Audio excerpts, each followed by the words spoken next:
Okay, it's 11:05. I'm going to get started. So we're finishing up topic modeling.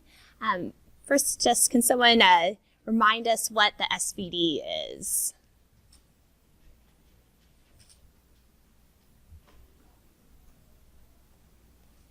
Brad?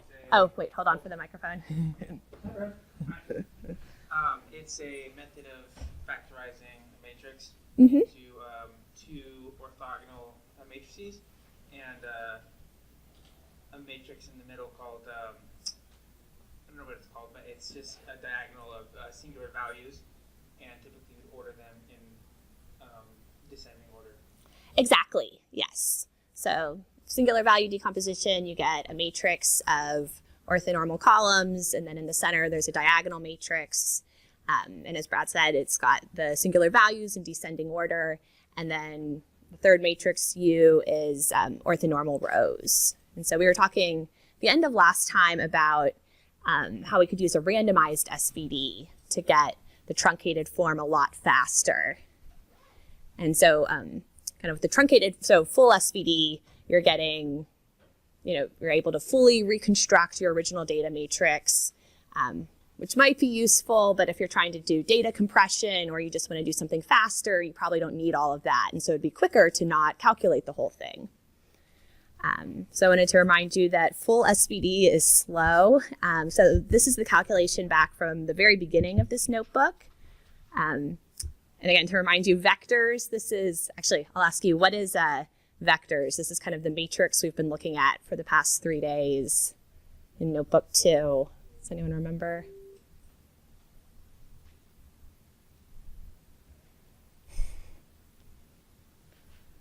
What data set we're looking at? I see your lips moving? Is that a... Thanks, Tim. Yeah, I think it was for the news groups. It was exactly. Words for the rows and posts for the columns. Yes. Yeah, so this is the news groups data set. So it's kind of posts that people have written on these message boards on the internet in different categories, and our rows are the different words and the columns are the particular post.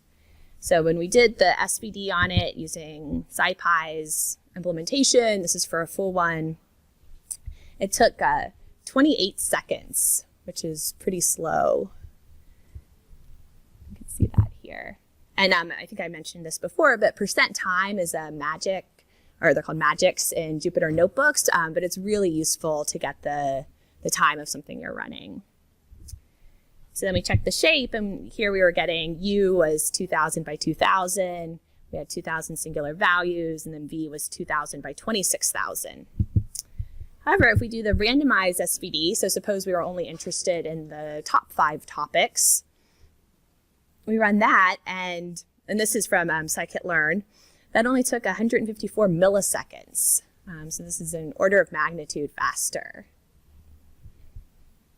So that's kind of we'll just talk a little bit more about this, but that's the idea we're closing out today of doing this randomized version, and it's a lot quicker.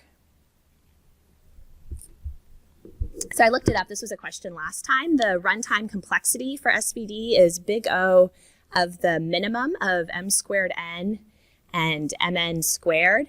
We'll be talking in a later week about how you would actually calculate the SVD. For now, we're just going to use SciPy's implementation. And we had this question of how can we speed things up without coming up with a better implementation for finding the SVD. And our idea was to just use a smaller matrix with smaller n. And so this right now we're kind of explaining how the randomized SVD works. So instead of calculating the SVD on the full matrix A, which was m by n, we could just use B equals AQ and have that be m by r, where r is a lot smaller than n. So we're actually still using the same SciPy implementation of SVD. We're just multiplying our matrix to make it smaller by a random matrix. And that's a lot quicker and gives us just the information we need. So here's the calculation again, and we can see that the topics are really good. So Again, as a refresher, oh, Brad? Oh, I add a question. So when you're talking about using a smaller matrix B that's m by r, is this the same as a low rank approximation? Oh, that's a great question. So we want B to have the same column space as A is the hope. So yes, that would be a low rank approximation. Okay, because I know that isn't there some theory that says that using SVD you can achieve the best low rank approximation by dropping the columns that correspond to the lowest singular values? Isn't that some theorem? I'm not sure that sounds like it. Like yeah, that is. That is the case that you do get, the best low rank approximation. But that's not what we're doing. Yeah, that's not what we're doing here. That's a bit circular almost, because in order to do that, you have to get the full SVD to know that you're taking the best low rank approximation. Here, we want to get a low rank approximation that's kind of good enough, and then just do the SVD on that. Right. Okay. And so, well, okay, so a difference. It's not really an approximation,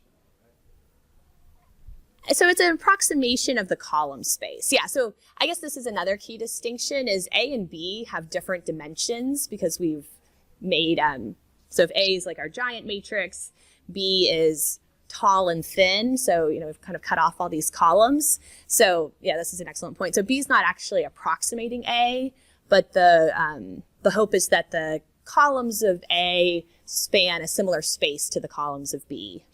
So we're kind of using fewer columns to hopefully span the same space. Yeah, thank you.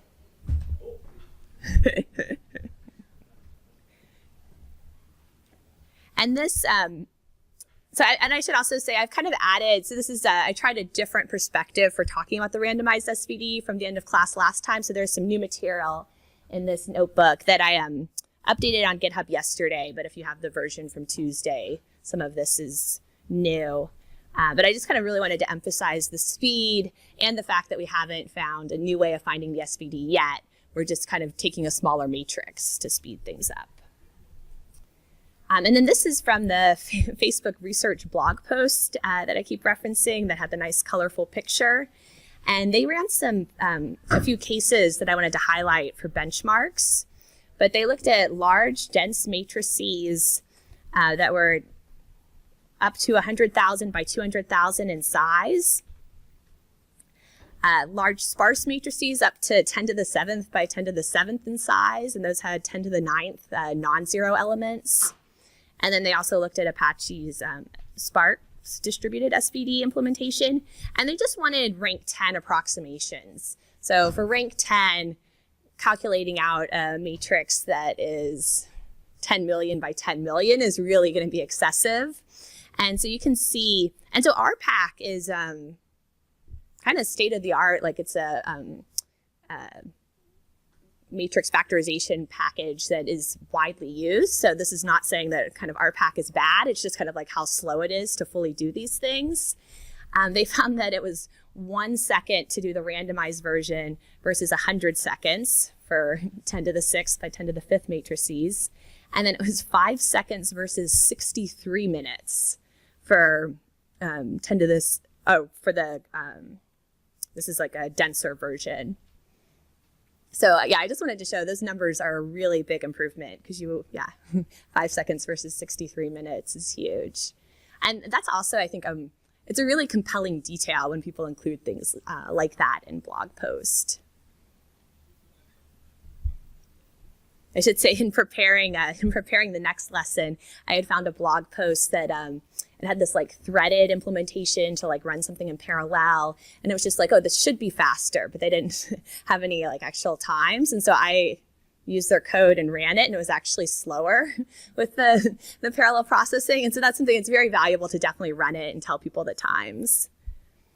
Yeah, so that's impressive, and then we're not going to get into too much detail on this, but kind of the idea that should help justify why this is okay is the Johnson-Lindenstrass lemma, and that states that a small set of points in a high-dimensional space can be embedded in a space of a much lower dimension in such a way that distances between the points are nearly preserved. And that idea of distances between points being preserved is really about preserving the structure. Kind of if you have a data set that's in a ton of dimensions, you should be able to put it into fewer dimensions and kind of keep the structure. And that's what we're doing here with A and B in a sense of, Tim? So when you say embedding, do you mean like a projection into it? Like what do you mean by embedded into a space? Yeah, projection is a good way to think about it. Yeah, projecting it. Oh, another question. So when you're talking about approximating the column space, Mhm.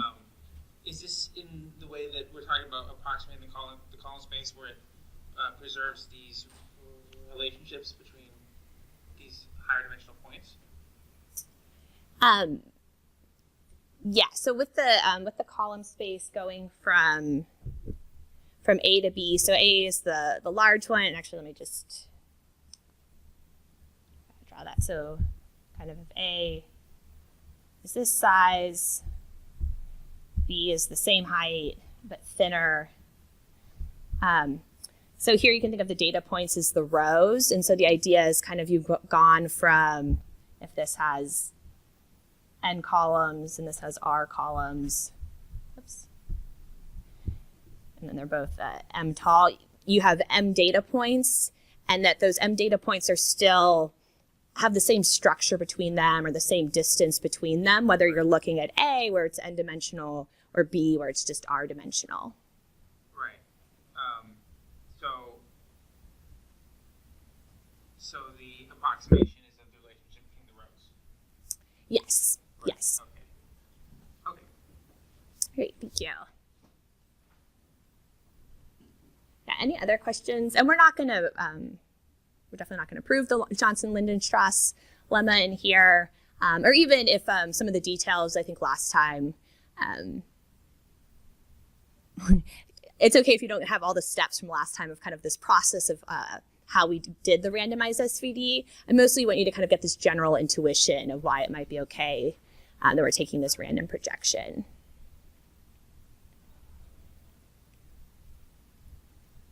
All right.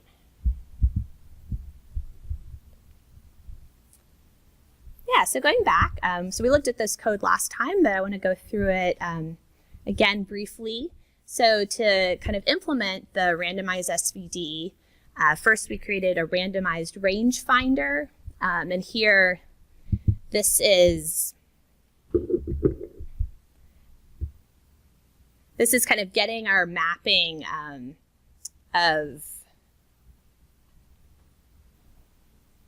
kind of, well, getting the random matrix that we were going to multiply our original matrix by. And to do that, we randomly generate a matrix, and then you could ignore this for now.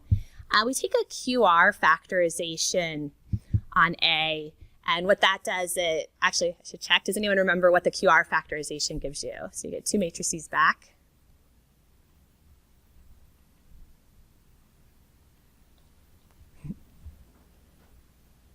Q is orthogonal and Yes. upper triangular? Exactly, yeah, so you get back a orthogonal matrix and an upper triangular, and that orthogonal matrix is the one we'll use for our we're taking randomly generated matrix Q, multiply that by A, and then take the QR on that.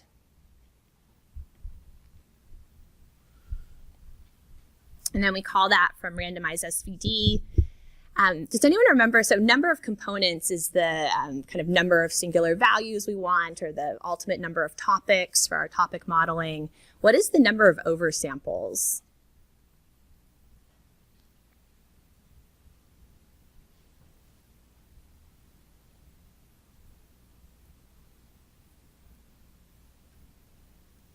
Anyone? Okay, this is the buffer that we kind of added on. So we're saying, you know, if I want 5 topics, it's actually safer. We don't want to just compute, like if we make B just have 5 columns, that's actually cutting it a bit close, that we're really going to get the 5 best singular values of A from that. And so what we'll do is we'll add some more on and be like, okay, let's actually calculate 15 columns and 15 singular values, and then we'll take the top 5 out of that. So we'll still return 5 if that's our desired amount, but we're just kind of adding this safety buffer because we do have some randomness and we don't know that we're going to get the best 5 singular values. Yeah, and so that's mostly it. So you'll notice we're calling the same SciPy LinAlg SVD method in here. It's just now we're calling it on B, which is a lot narrower than A. Oh, and then I should roll this up. So then an exercise that I wanted you to try was to write a loop to calculate the error of your decomposition as you vary the number of topics. And so we'll just take a few minutes to do this, but what you're doing here is just using the randomized SVD. You don't have to change its implementation at all, but kind of decompose your matrix, recompose it, and then see what its error is from the original matrix. And this would be useful if you were doing data compression or something, kind of to see, how much of the original are you capturing. And something with and this wanted you to kind of loop through a few numbers to see how it's changing. Remember, we originally had 25,000 columns, so we would expect that 5 singular values is not going to capture everything, so the error will be relatively high.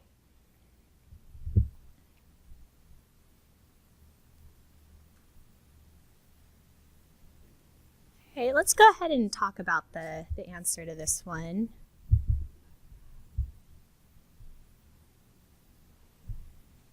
And actually, can you remind me, did I leave the plot in the notebooks that you had on GitHub? Okay. So what do you notice about the plot? I'll come back to the code in a moment.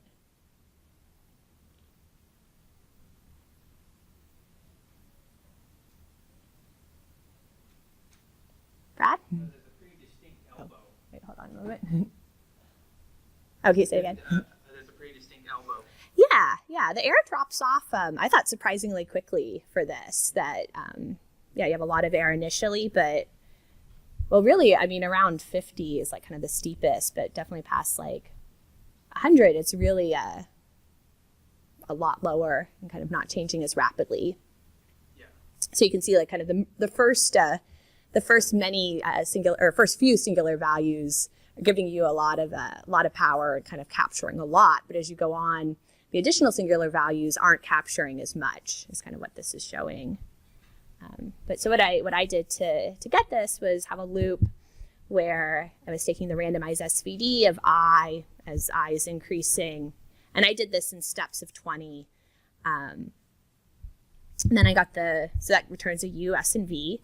I created the reconstructed matrix using U times np.diag turns S, which is just an array, into a diagonal matrix by filling in zeros.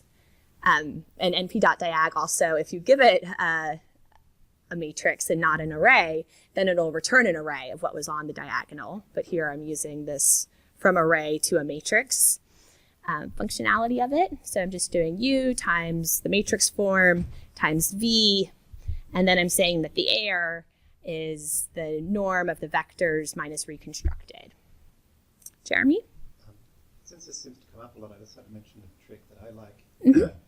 Instead of doing a matrix product by diagonal matrix, you can also just do an element-wise product by Yeah. the vector itself. So if you replaced at with star, then you could just use S directly. That can be an handy way to do this.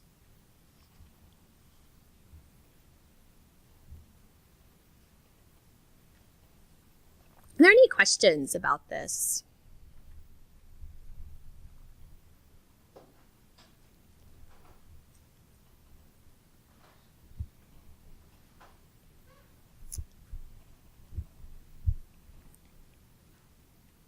All right. Are there any further questions on topic modeling before we start on background removal in robust PCA? Vincent? Would you just scroll up a little bit? Oh, sure. Yeah. Oh, Kelsey? A question about the step in randomized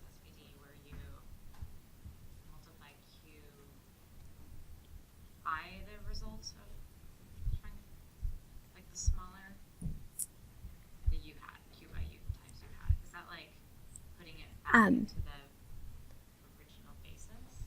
Sorry, Q by U. Oh, down here. Yes. Well, so that's actually, let me go to the equations. I think show it better. And these, and I apologize, one source had everything kind of transposed from the other sources, so this may not be consistent. But the idea here is that, oh, that's horrible highlighting. Do this. So, we've got our skinnier B, and we take the SVD on that. And then what we're interested in is the SVD of A. And so we're kind of plugging back in, remember from last time we said A is approximately Q times Q transpose A, where Q ends up being, this random matrix we've used. And the Q transpose A is how we got our narrow matrix B.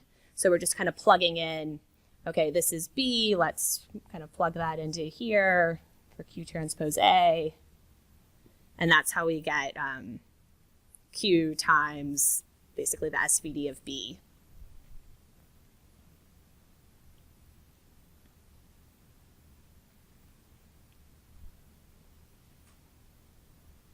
Any other questions?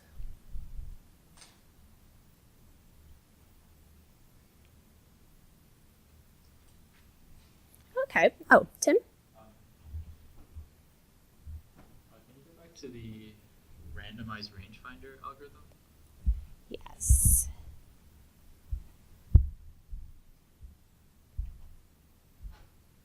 Yeah, you said you were going to explain later the for loop there? Like, what is that Oh. for loop actually doing? So I was putting that off, but or as an intuitive idea, what that's doing is by taking additional powers of A, you're getting something that's more kind of even more in the range of A. Kind of by taking extra powers of A, hopefully that's helping you kind of really get the important components of the range of A. Because remember here, we're trying to find something that has the same, we want B to have the same range as A, and so additional powers of A help us do that. But if we were just to take powers of A without, here we're using this LU decomposition, the reason we're doing that is just taking powers of A, we would have the problem of either the matrix will kind of be like exploding as its values got larger and larger, going towards infinity, or they would be shrinking to zero. And either way, that's a problem. And so this LU factorization is having the effect of normalizing it. So there's some theory behind that. Yes, yeah. Jeremy? I just wanted to mention, I feel like this Johnson Women's Joust lemma is like a superpower to have. Like, ever since I've known it, like 10, 15 years ago, you can use it for everything. Like, anytime you're doing a data science model of any kind and you have more columns than you can deal with, you could just multiply it by a random matrix with less columns and continue. So like logistic regression, too many columns, overfitting, too slow, run it by a random matrix with less columns and keep going. It's amazing. You can use it everywhere. I was just going to bring up the Wikipedia page because I like that they list a ton of different fields where they're saying this lemma has uses in compressed sensing, manifold learning, dimensionality reduction, and graph embedding. But I just kind of liked that list of places where this is useful. Yeah, and like manifold learning contains almost all the machine learning as a subfield. So. Yeah, thank you.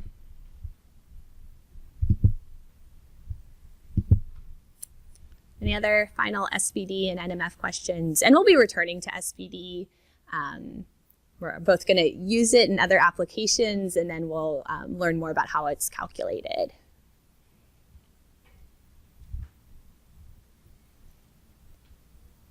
All right, let's start on background removal. This is notebook 3. I'm really excited about this one. Background removal with robust PCA. And so kind of showing here, this is our goal. that we'll be working on in the notebook is we have a surveillance video. So you see here, there's some figures walking across the screen. And we want to be able to pick out what's the background and what are the people. So we've taken the picture on the left and broken it into this middle picture and the picture on the right. So that's the goal that we're going for. So I'm using something called the Real Video 03 data set. Here is a link to it if you want to download it so that you can do this as well. I also found some other sources of video data sets. It was something I kind of had to look for a while. Because I would be curious if you do try this on a different video data set to see how your results are. So I had never worked with video data in Python before this. I found the MoviePy library, which seemed really neat and actually kind of made me want to do more work with videos, because here we kind of just use it briefly to convert this into a matrix. So yeah, I've got my imports, and then I wanted to show you this. I can actually watch the video, or at least part of it. It was too long to watch the whole thing. But so there you can see people walking. And this is in color, but I converted it to black and white to kind of keep things simple, or simpler.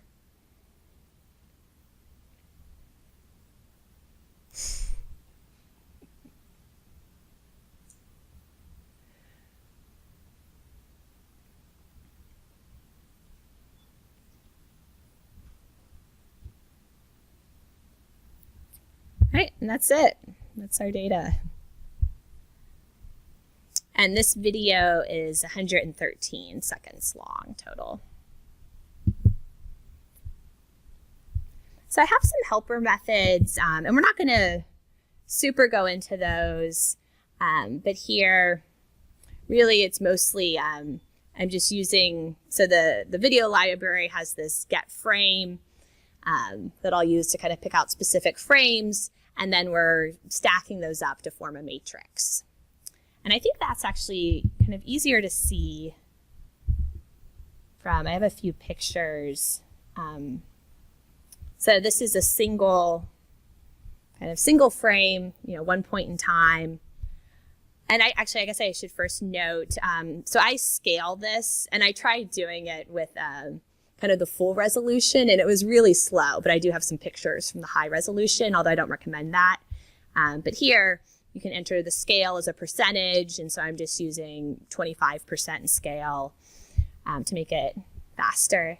And so an image from one moment in time will be 60 pixels by 80 pixels.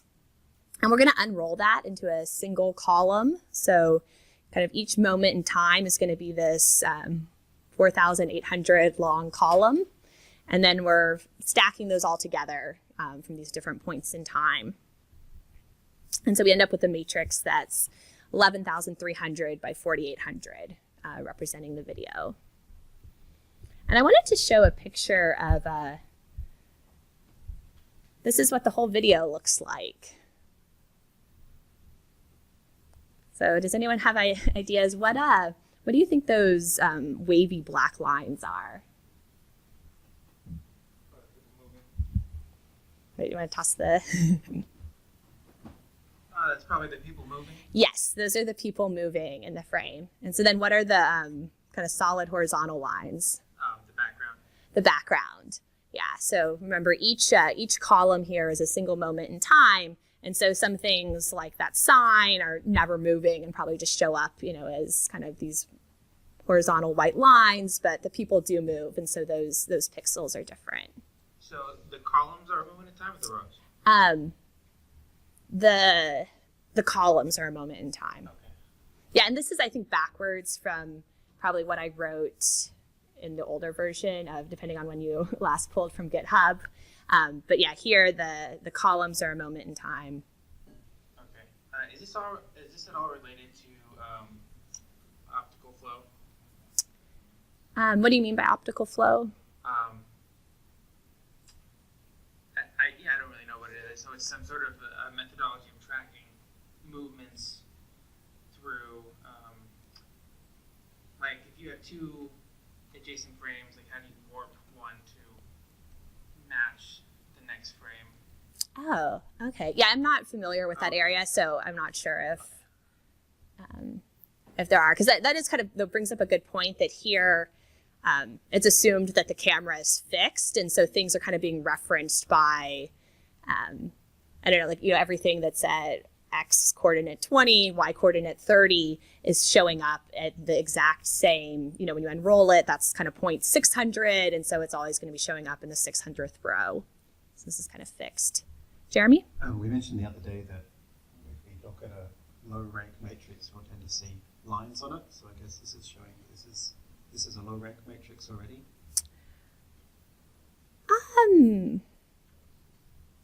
This is, I mean, it could be turned into a low rank matrix. yeah, so the horizontal lines indicate that it's low rank. And actually, first I should ask, who can tell us what rank is when we're talking about matrices? Anyone I haven't heard from? Or Kelsey?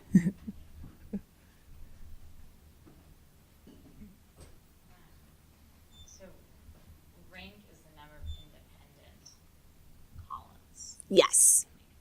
Yeah, so rank is the number of independent columns, and that turns out to be equal to the number of independent rows.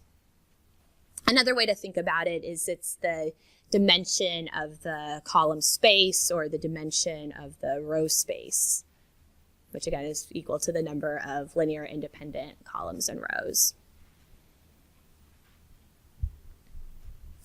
Yeah, so let me just kind of go back up here. So I definitely encourage, it's really important to be able to look at your data and kind of find ways to visualize it.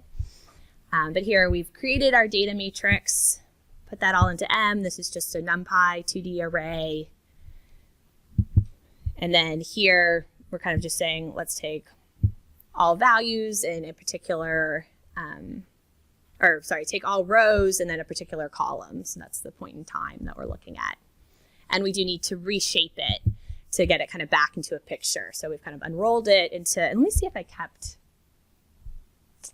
might have gotten rid of it. At one point I had a picture of just like a single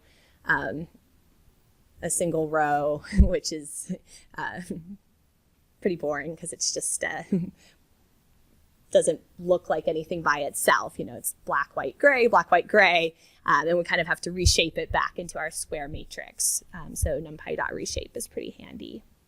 Questions so far, just kind of on what's in M or this setup?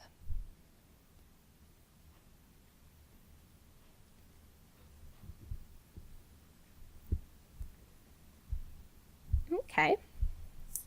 And then, we've just talked about SVD, so kind of remember what kind of matrices we're getting back. And so we're going to try first just with using randomized SVD to see what we get. So we put in M, and then I tried this with a few different. So the second parameter is just telling you the number of components you went back or the number of singular values. And I actually felt like I got the best results with 2 here. But I got back U, S, and V. And then I said my low rank matrix is U times np.diagonal S times V. And this is what the low rank version looked like here. And just first, let me ask, why is this low rank when I do U times S times V?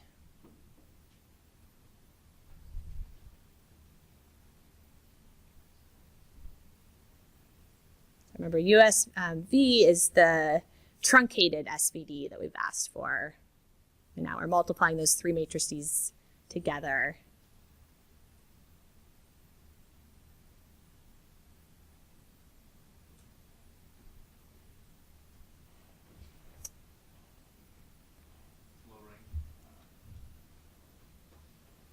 It's low rank because we only have 2 columns. There's only 2 orthogonal matrices. Exactly. Yes. And so even though, and let me go to the picture. Even though U's got a ton of non-zero values, what S looks like is just, I don't know, some value S1, 0, 0, S2.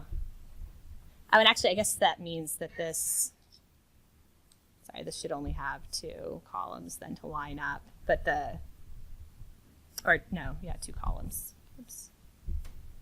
Okay, so U is like this, and so U is very tall and has a lot of, non-zero values for that, but S has just kind of got these 2 components, and then we go to V is going to be really long, and again, it's got a lot of non-zero values, in its long narrowness, but it's only 2 rows.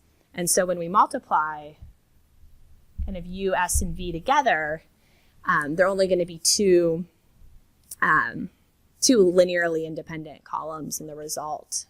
Because we kind of can't get more complexity than that since we've only got 2 dimensions in these inputs of what we're multiplying together. Brad? And so that's because when you're multiplying those... Speak into the microphone, please. When you're multiplying those basis vectors in S, each one of those other vectors is going to be essentially scaling that vector since the other value is 0, right? So when you multiply S with yes. U, it's all going to be adding the 2 basis vectors, 5, 0, and 0. I'm not sure what the number is, and it's just going to be those 2. Yeah, so that's a good way of thinking about it. So we talked last time about how you can think of matrix multiplication as taking a linear combination of the columns. So here, when we do US, what we're getting is, and actually I'm going to redraw this. Hold on a moment.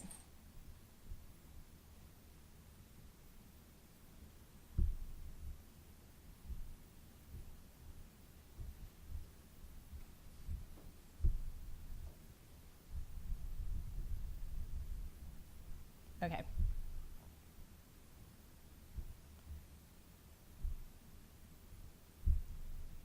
So U is 2 columns, U1 and U2. And so then when we do U times S, we're getting, I'm going to get something that's tall. Really, that's just going to be S1 times U1 is the first column, and the second column is S2 times U2. Which is why you can replace the matrix product with an element-wise multiplication and get the same result. Yes. And then when we multiply that by kind of our columns, rows, V1, V2,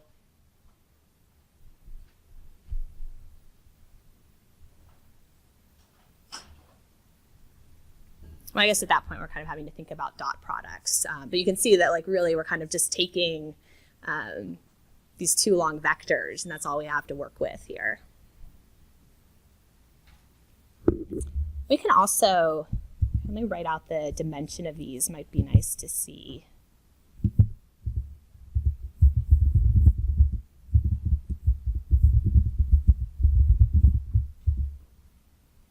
Yeah, so you can see back, U is 76,800 by 2, S is just 2, and V is 2 by 11,300. And so that's kind of showing up when we plot this picture. And actually, I could plot the whole picture again. I think that would be good to see.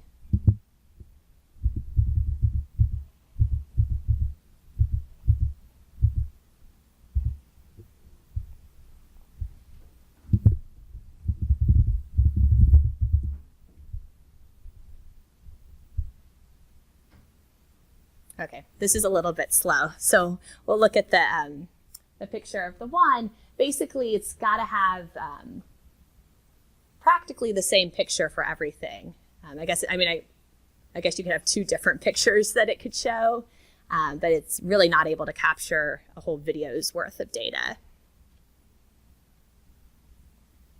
Other questions about this, Kelsey?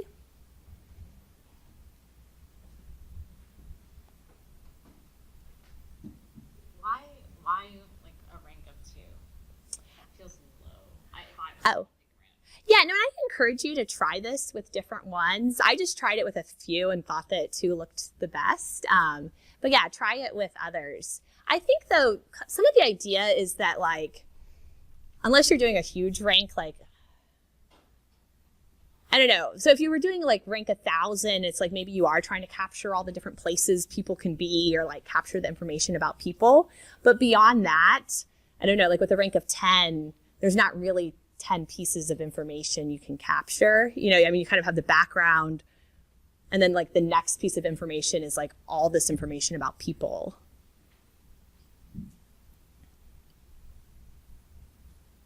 Oh, this is, sorry, I don't know why this hasn't shown up yet. This is quite slow. Oh, let me do that.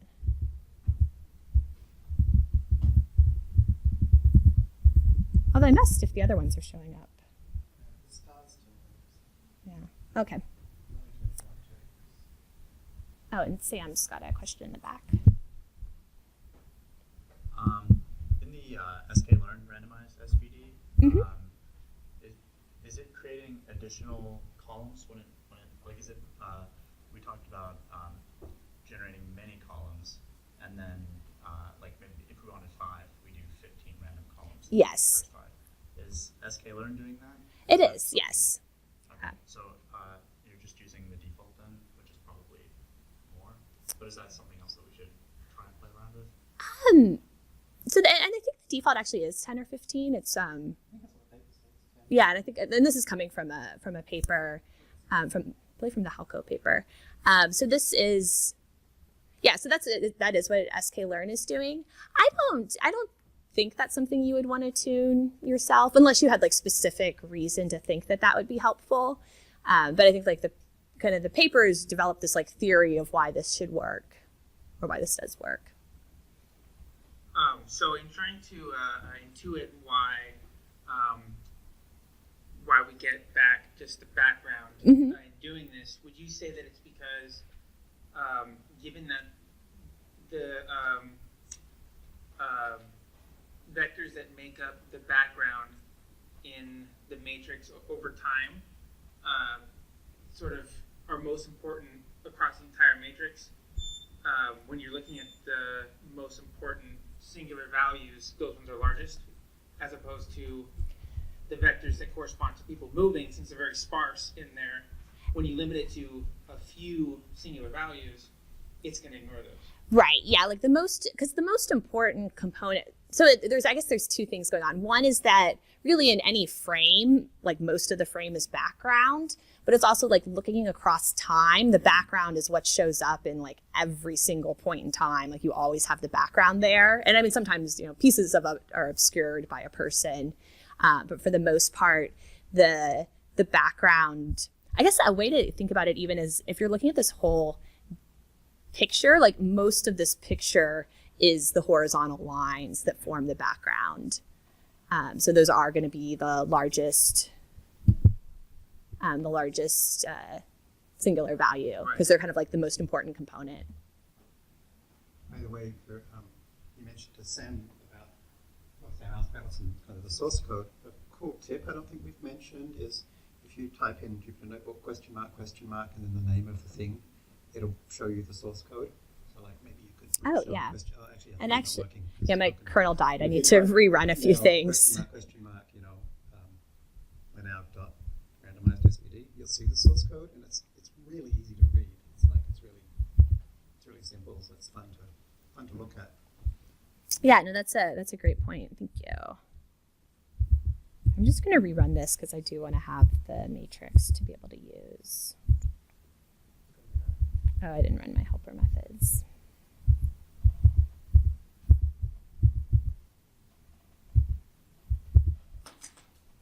Oh, I was going to say, going back to this kind of talking about rank, and creating the data matrix is a little bit slow. So I'll have to wait a moment on that. I would actually expect rank 1 to be pretty good. And I think I did it and found that rank 2 was for some reason better. But really, like, the background should be able to perfectly be captured by a rank 1 matrix. Because remember, we've unrolled, 2D space so that a single picture can show up just as one column. And so really, the column just of the background that has rank 1. Let me see if this is running now.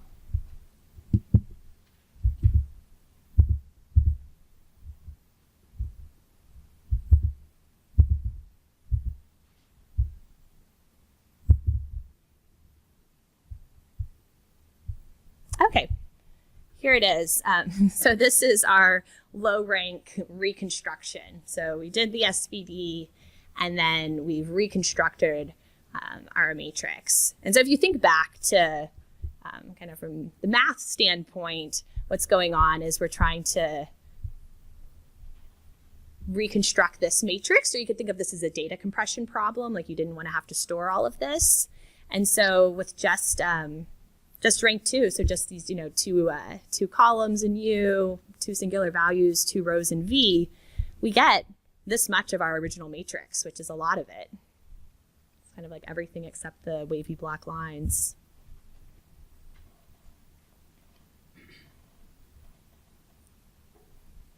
And so then the kind of more exciting part, I think, is the people that we want to see. Although it's easier to pick out the background because that's what we have information about. So what we'll do is just subtract our original matrix minus the low rank approximation, which is just the background. And so that hopefully will give us the people. And so you can see here, this is what's left. And here I'm just looking at a single point in time, 140. And actually, let me copy that. And so you can do this at different points in time. The other one was, but now I've written over my variables. So yeah, so this is the low res version doesn't show quite as much. And actually I don't, here. Yeah, so this is the low res version, so you can't see as clearly, but I was kind of trying the high res. I recommend staying with low res just for the speed though. But you can see kind of what the people are doing at different points. And so it's not perfect. Like we do have kind of like these light marks around the people. And then, whoops, here in the high res version, you can see that the sign that was in the picture, or at least I guess it's kind of like white space around the sign was getting captured. But it's pretty good. So yeah, that's what we get from Randomized SVD, which is a pretty simple approach for this. And so then we're going to be doing, we're going through a more complicated algorithm, and this is the result that we'll get with the more complicated algorithm, which doesn't have the issue with the sign, so I think it is a bit better. I will be honest, I was disappointed that it wasn't more better because it is a lot more complicated. But it's nice because it's also kind of an example of robust PCA, and we'll be able to talk about a lot of issues that arise. And it still uses randomized SVD as part of it. So basically we kind of have a more complicated algorithm that's iteratively using randomized SVD for one of its steps.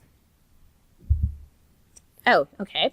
And I saw it's about 12 o'clock, so this is probably a good time to stop for our break. We can meet back at 12:07.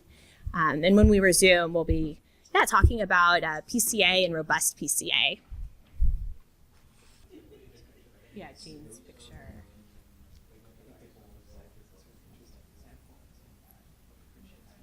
Yeah. All right, I'm going to start back up since it's 12:08. Oh, and one more thing. I announced this last time, but I just wanted to say again that I'm going to be out of town on Friday, which is normally when I have office hours, but let me know if you want to meet today or next Monday or Tuesday. And then while we were on break, I just tried running this again with a rank 1 approximation because I was curious. And so here, this is what a rank 1 matrix looks like. It's just a single column repeated again and again. And so it would give you the exact same background for any point. And here I'm subtracting the kind of original matrix minus the background, and I get the people. And so that's pretty amazing, I think, for a rank 1 approximation. So rank 1 is like mean, it's like average. It's not the average, no, because so it's if you did the full. Oh, and I should repeat the question was: is rank 1 matrix like the average? It's not the average. It's still doing an SVD, but it's finding basically the matrix that's going to give you the closest. Actually, I'm unsure if that would be the average. You want the matrix that's closest to your original matrix, but only has 1 rank. I think the average And so- would have a lot more of the people blurred into the background. That's true. Yeah. So I think, and it might depend on your error metric, but you would want, so you kind of your original data matrix that has the wavy lines, you would want to be minimizing that minus, this matrix. And so I think to have error at just a few points will probably end up being better than having like a small error everywhere. So if you took the average, then every point that a person ever walked by is going to be like off a little bit. So you would have a tiny error everywhere if you did that. That's a good question. And then also stepping back, I just wanted to say, so with data like this is, I don't put it on GitHub, but you can download the data yourself from, let me go back to the link.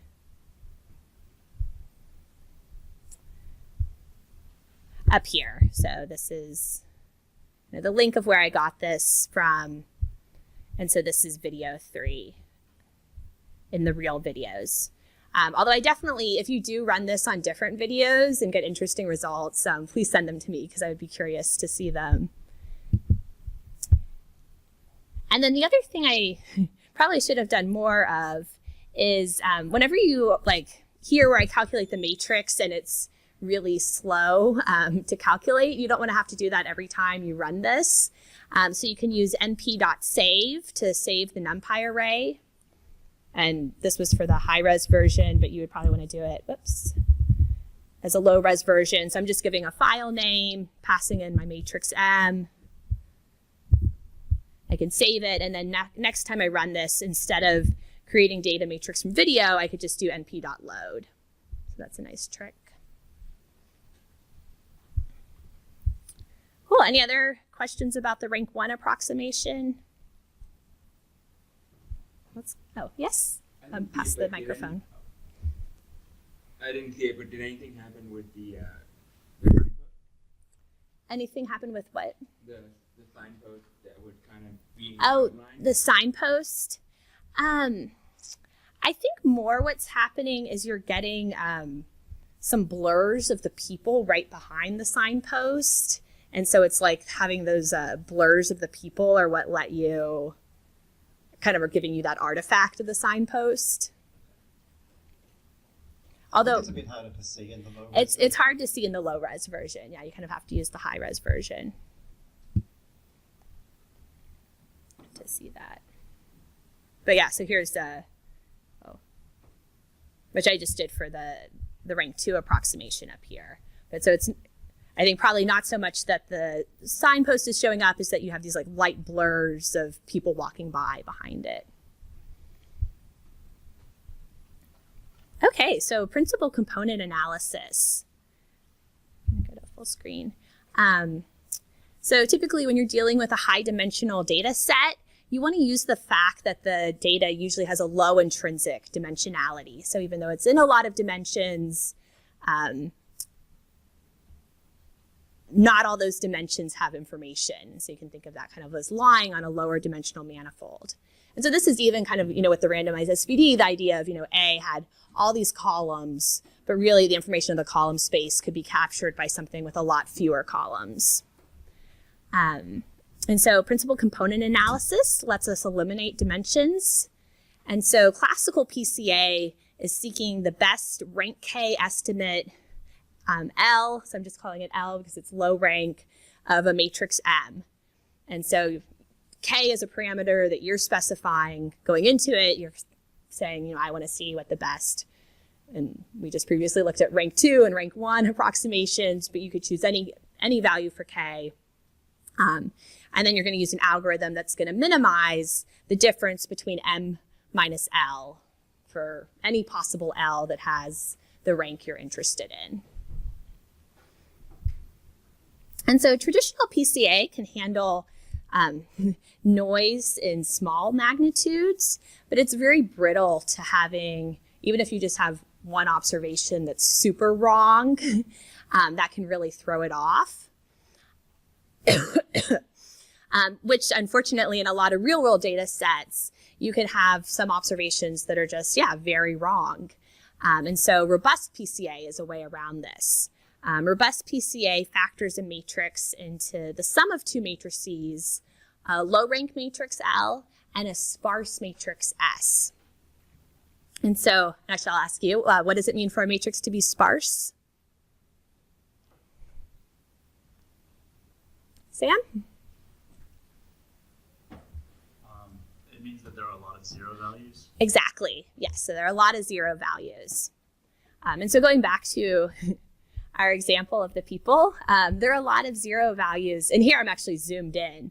So if you think of all this kind of gray background, those are all zero values, and they're actually even more when you kind of zoom out to the full size. And so we want to find a factorization.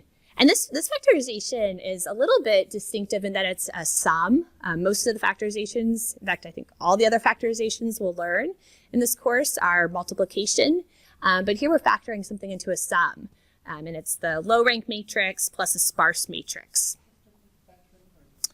Oh yeah, it's not factoring, it's a decomposition. We are decomposing it into two. And it's, most decompositions are factorizations because they're multiplying. And so, we'll see this in a moment, but in the problem of if your data was corrupted, hopefully your corrupted data is most of your data is not corrupted, and so you can think of the corrupted data as being the sparse matrix. So now I have some pictures that I took.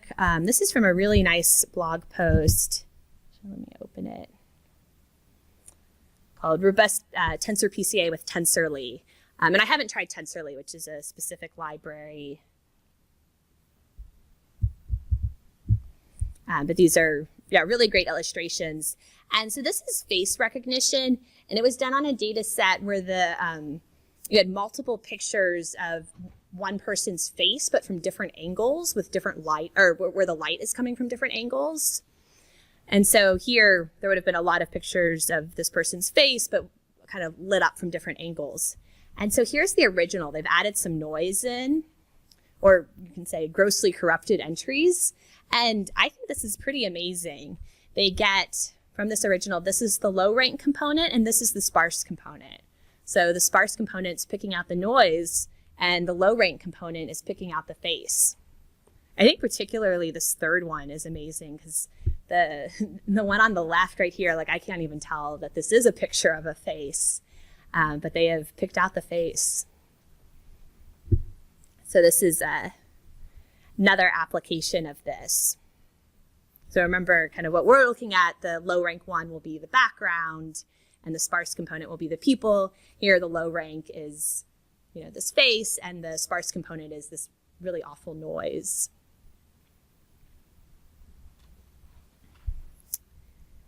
And then here he takes it up even another level and grays out entire sections in this picture of the face, and is still able to recover the faces.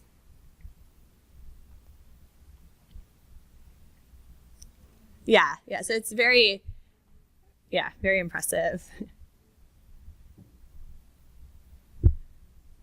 So other applications of this, latent semantic indexing, you could use robust PCA. There, the low rank matrix would be the common words that show up in all documents. So this is and, probably kind of in all your documents. And then your sparse matrix could capture a few keywords kind of from each document that make it different than others. And then ranking and collaborative filtering. So this is an issue that Netflix has in terms of some of the data being really bad. And I don't think they give examples of this, but I feel like this could even be things of, I don't know, if a toddler accidentally enters some ratings for movies that are just totally have nothing to do with that person's actual preferences, but they use robust PCA.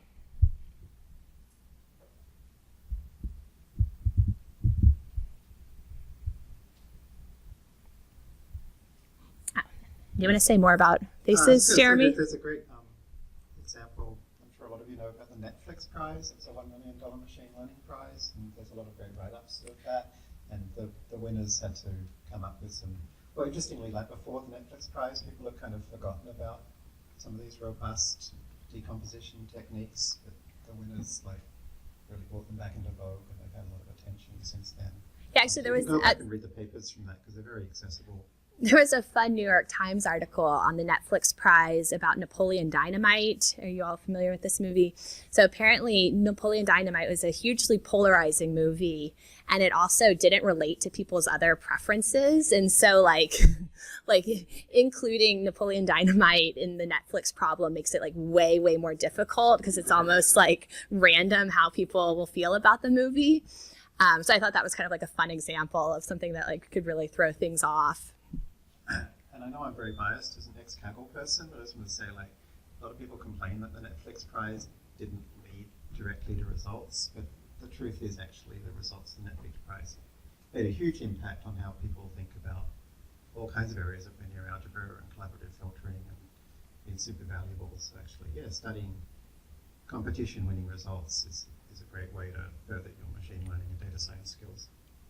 Thank you. In my opinion. Thanks. Yeah, so just, I'm actually, should ask, have you seen raise your hand if you've seen the L1 norm inducing sparsity before. And we'll kind of review the concept of it. And this is a good thing to be familiar with. I've had this show up in data scientist interviews that I've done. But the idea is that, so with the L1 norm, which is just taking kind of the absolute values of your entries. So what the unit ball looks like is a diamond, whereas with the L2 norm, the unit ball is a circle. And so the idea here is kind of where you're looking for where this is going to intersect kind of with this other value that or other curve that you're optimizing. With the L1 norm, that is way most likely to kind of happen at corners.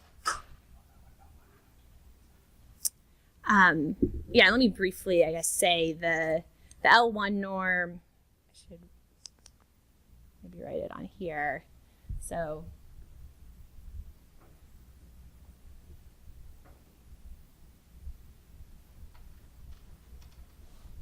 L1, you're taking a summation of absolute values for each. If you have something in multiple dimensions, sorry, this should be an xi. So each of your x values for the L2 norm.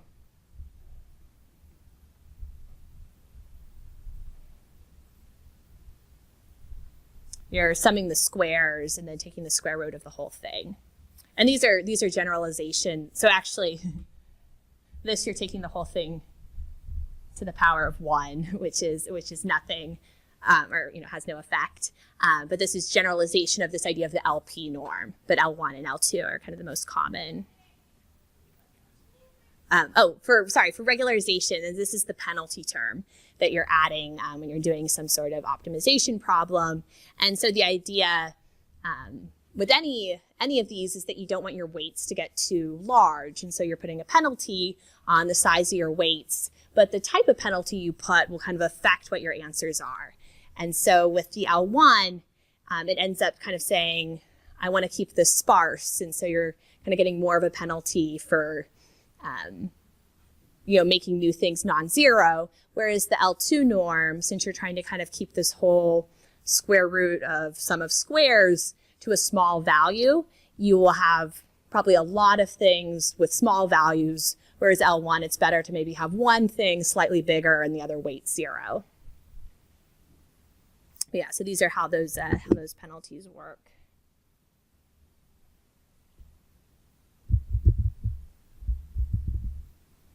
Oops.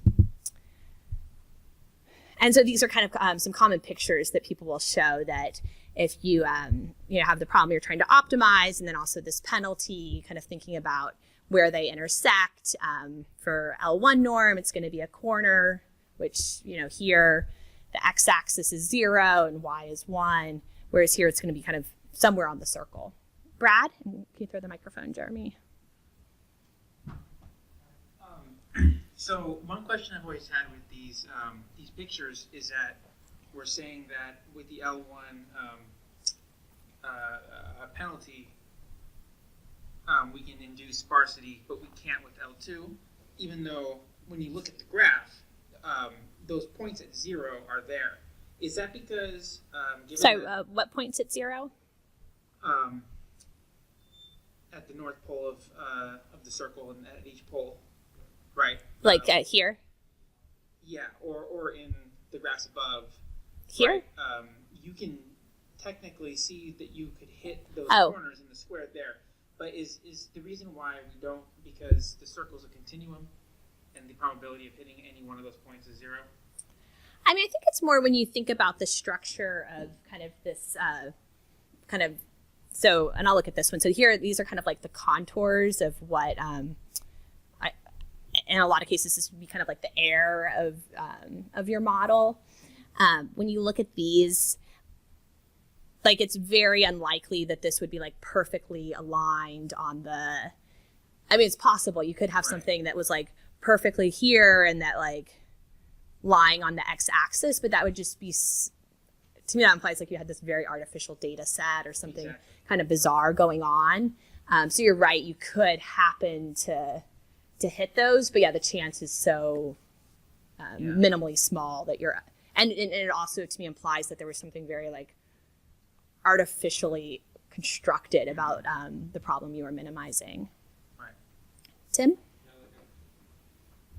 Yeah, I feel like the only way that like ellipse or circle would hit, like you'd actually have it hit 0 exactly, is if the actual minimal, like the best solution was lied on one of the axes, correct? So Yeah. that would mean that one of the coordinates was 0 in the first place. Right. So that would be the only way you would get that condition. Right. Yeah, not only that it was like one of those had to be 0, but that implies there's like no noise in your problem as well. Because it's like even if you had a little bit of noise distorting it, that's going to, take it off the axis. It wouldn't hit it. Right. Yeah, thank you. Other questions? And so we're actually not going to get kind of too much into the details of this, but I wanted you to see kind of how the robust PCA can be written as an optimization problem. And there you're minimizing the nuclear norm of L plus some parameter lambda times the L1 norm of S. So and subject to you want L plus S to equal M. So M is your matrix that you're decomposing. And this is basically kind of just saying, how do we describe a sparse and low rank matrix using math? And the way to describe a sparse matrix is to say we're minimizing the L1 norm. And the way to describe a low rank matrix is minimizing something called the nuclear norm, which is the L1 norm of the singular values. And so you can think of this as kind of results in sparse singular values. If a lot of singular values are 0, that means you have a low rank matrix. And so this is just kind of how this is formally written out. And I should say we're not definitely not going to get deep into optimization in this course, but if this is a topic that interests you, optimization is a huge field. And I linked to, in particular, Stephen Boyd, who's a professor at Stanford, has an online class, kind of videos through Open edX. And also, I just found this last week, he has like a tutorial or short course he gave using Jupyter Notebooks. And so I have links for that. Yes, yeah. Yeah, the link is in here. And so part of what I want to show with this, so we'll be looking at an algorithm called primary component pursuit, which is one way of doing robust PCA. And again, robust PCA is this problem statement of decomposing a matrix into a sum of a low rank matrix and a sparse matrix. And so this is kind of an example of implementing an algorithm from a paper. And it's okay, we are not going to get into all the math details of this, but I kind of wanted to more show you some of the process of doing this. So the original paper is this one called Robust PCA.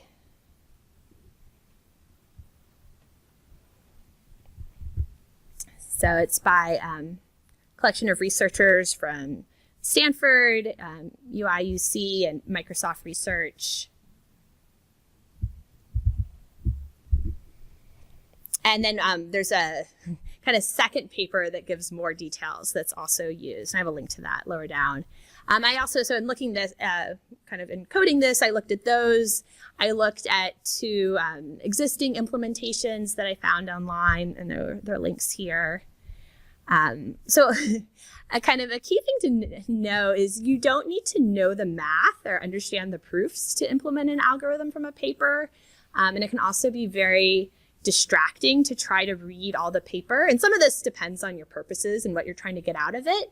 But I think if your goal is to implement it or write the code, I think it's good to try to get there quickly and you don't need to kind of go through all the theorems. So for example, let me go back to the Candice Lee Mon Wright paper.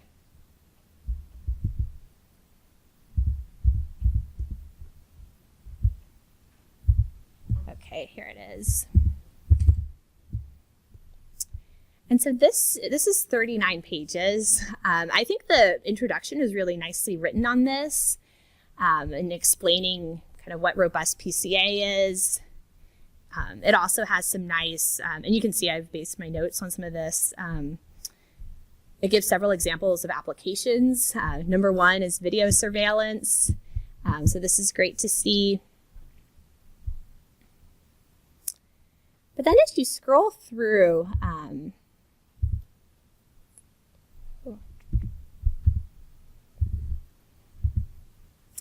you'll see a lot of this is kind of theorems about the kind of the correctness of your results, which are going to be less relevant. And so you actually have to go all the way down to, so we've got, it's telling you the architecture of the proof before you even get to the proof.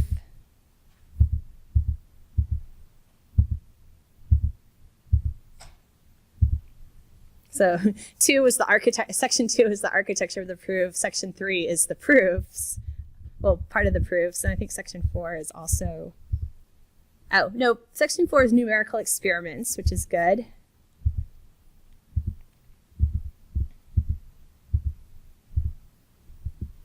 And actually, this is kind of nice that they do show some using it on the surveillance videos here. Let me zoom back out. And they also used it on faces. Although I think the results, here they're removing shadows from the faces, so it's a lot kind of subtler to look for. I think you can particularly see it. My mouse went. Like on this one, there's a pretty pronounced shadow here coming from the nose, and you can see that that's been removed. Coming over here. Although you've also kind of lost the gleams in the eyes.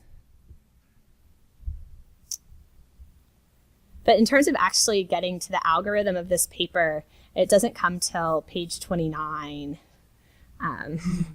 You'll find the algorithm. And so, and I'll go back to the notebook. I just kind of wanted to show you that I think it can be intimidating, kind of the amount of proofs that come before the algorithm, but if the algorithm is what you're interested in, please skip to the algorithm.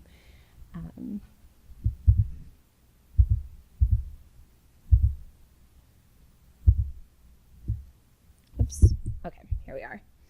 And so here on page 29, we have the principal component pursuit by alternating directions. And the basic idea is that they will be taking, and they define, I copied this down here. Well, so they define this operator cursive D, which is I think they call it the singular value thresholding. Actually, yeah, I should just show their definitions.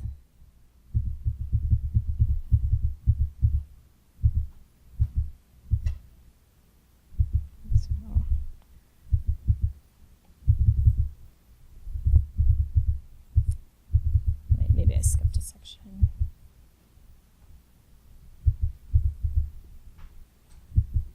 Oh, here it is. Okay.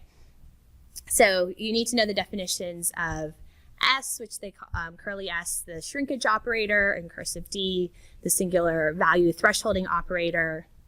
And so the shrinkage operator is basically, here it is, they take the singular values and subtract a value tau off of them. So you have this parameter tau, you take your singular values, subtract that off. If the values were less than tau, you just round them to 0. So you don't want to be flipping the sign on your values, but you just want to make everything that's more than tau away from 0 a little bit smaller. And then if it was within tau of 0, just round it to 0. So you kind of have this process of making the singular value smaller. And then for curly D, let me find it here. That's the singular value thresholding operator. And so basically that's taking the SVD and then making your singular values smaller and then recomposing your matrix. So you're kind of you're both decreasing the magnitude a little bit, and you're taking some of your singular values to 0 is a huge part of this, is that anything that was within tau of 0, you're just rounding to 0. So you're kind of making your singular values more sparse, which you'll remember is kind of a goal. So it's really very similar to just doing a truncated SVD and then multiplying them back up together again. That's a great point. Yeah, so it's, Jeremy just said, it's similar to doing a truncated SVD in that you can think of if the columns that you were chopping off all had tau or less for their singular values, that's what you've done here. You've kind of chopped off everything that was less than tau by setting it to 0. So this is really a lot like a truncated SVD. Thank you. Which makes sense because we just learned that creates a low rank matrix. Yes. Yeah. And so, and going back to this algorithm, kind of the idea is the low rank matrix you're creating is, the singular value thresholding, where you've just chopped off a bunch of singular values because they were tau or less. The sparse matrix, here they're just kind of looking at the error that's still left from your original matrix minus your low rank, because remember you want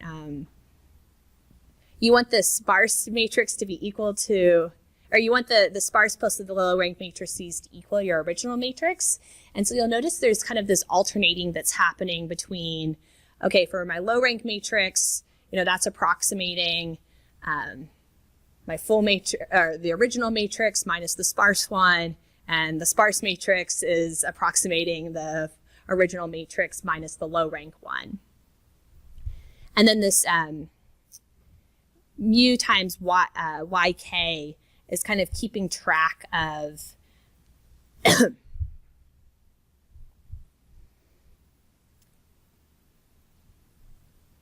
I guess it's keeping track of what you still have left to approximate.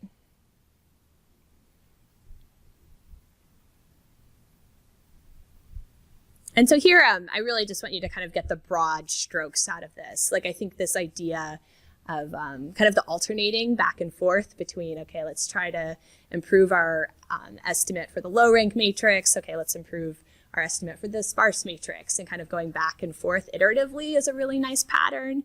And then this idea of, like the singular value thresholding being really similar to just truncating a bunch of our singular values. And then there's another paper that builds on that one. Let me see if this.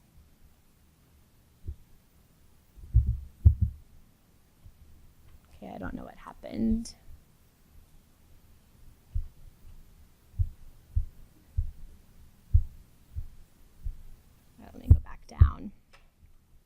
So there's another paper that builds on that one and kind of gives additional detail of how to, this is great, it really takes advantage of actually calculating a truncated SVD. So, even though we're kind of doing this truncation by throwing away a bunch of our singular values, we don't want to have to do the full SVD first.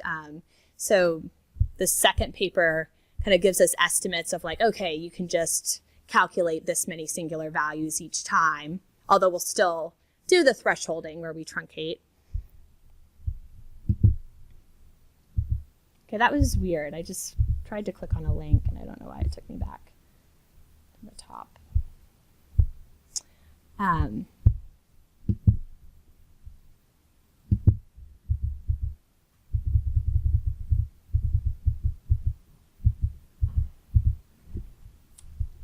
here it is.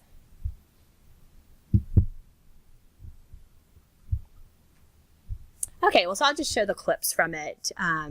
So here in the second paper, so RPCA stands for Robust PCA, and they're using this optimization technique, alternating Lagrange multipliers, and they give some, so here section 4 in this second paper has some really helpful implementation details.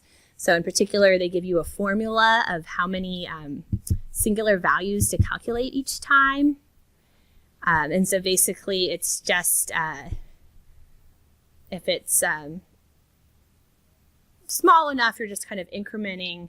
Otherwise, you're taking basically like 20% of your dimensionality. So kind of doing the minimum of this SVP. So you don't want to be calculating more than 20% of kind of whatever the size of your matrix is. And it also, in section 4, and this is always, this is great when papers have this, it gives values for the parameters to start with. And so let's get down to the code. Here are the links I mentioned to Stephen Boyd's Open edX videos and his Jupyter notebooks.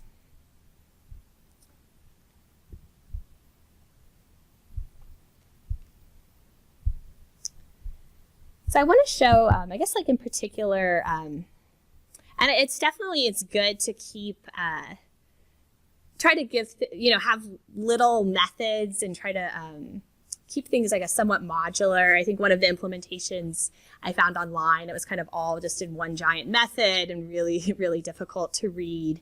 But having, here calling it like a shrinkage method for this shrinkage operator that they've described.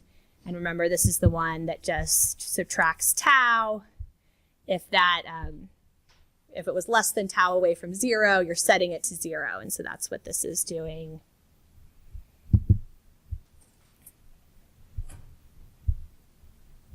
And then our SVD reconstruct is subtracting off. Actually, I guess it kind of contains that of subtracting off from the singular values and then kind of taking an SVD, subtracting off from the singular values, and then multiplying it back together to reconstruct. Yes, yeah. So here you could do this with, so you'll notice here we're just calling underscore SVD. Here underscore SVD we've set to be to use FB PCA, which is a Facebook library for randomized SVD.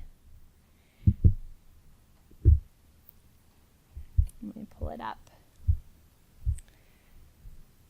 And I should have saved timings for this, but basically we just kind of tried this with several different SVD implementations to kind of try to find what was quickest. And this was fast, so we went with it. But you could still use Scikit-Learn's randomized SVD here if you wanted.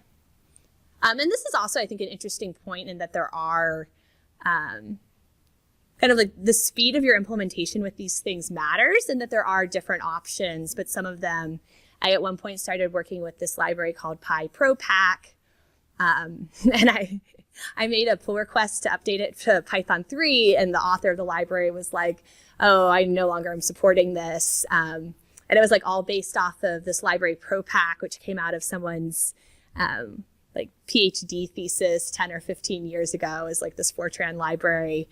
So you do kind of sometimes kind of do get into these implementation specifics, even in figuring out like which libraries to use. So Rachel is now the official maintainer of PyProPat. Thanks for the discussion.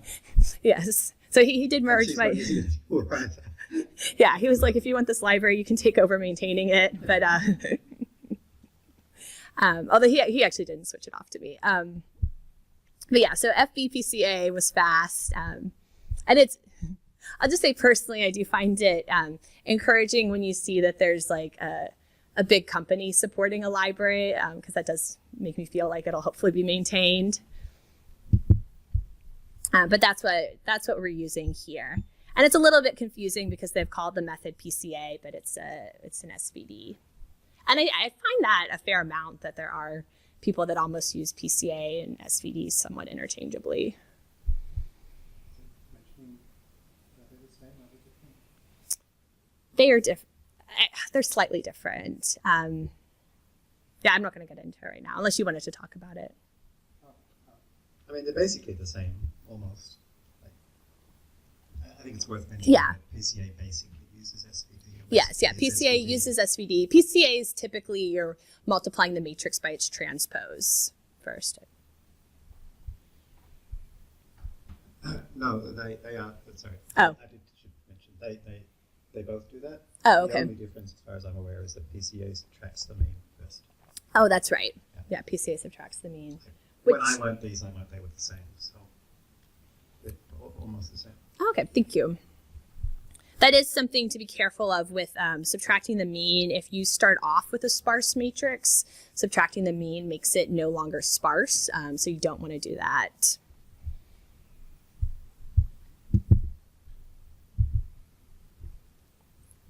Okay, so we have, well, actually, let me see if I want to say anything else about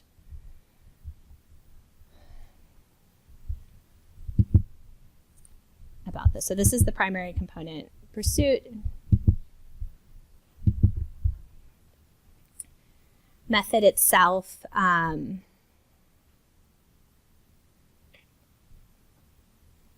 what trans. yeah, so here trans just transposes the matrix because this is quicker. You want your, I guess you want this matrix to be tall and skinny. So if you're given the reverse, you need to transpose the matrix, do this, it'll be quicker, and then go back.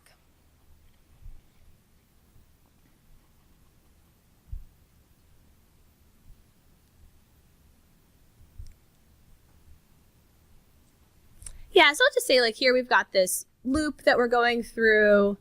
We're getting a new estimate of our sparse matrix using the shrinkage operator.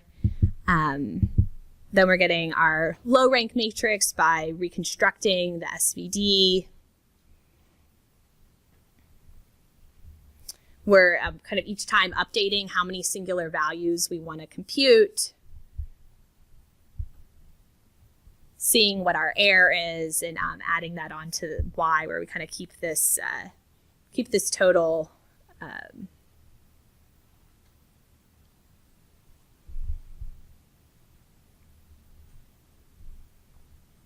Yeah, and that's it. So next, I kind of want to show the results that we get from this. So here it's kind of taking as inputs the maximum number of iterations you want to do, as well as a hyperparameter. And that hyperparameter I actually added because I was trying this on different videos and found that like it was needing different parameter values to converge. But you can see the error each time of how it's doing. And these are the results. So we've gotten back our low rank matrix and our sparse matrix, and we can plot them. So the original, the sparse, and the low rank. And you will see there's still some kind of like blurs of people showing up that haven't been fully removed. I wanted to note that extracting a little bit of the foreground is easier than fully identifying the background. So you'll notice kind of like the middle pictures I think look better than the pictures on the far right. That's because, I don't know, as long as you're close, it'll look like people, even if you don't have every piece of the person to the right intensity. Whereas with the background, if any of the person's remaining, you kind of do have this little smudge or ghost image. Any questions?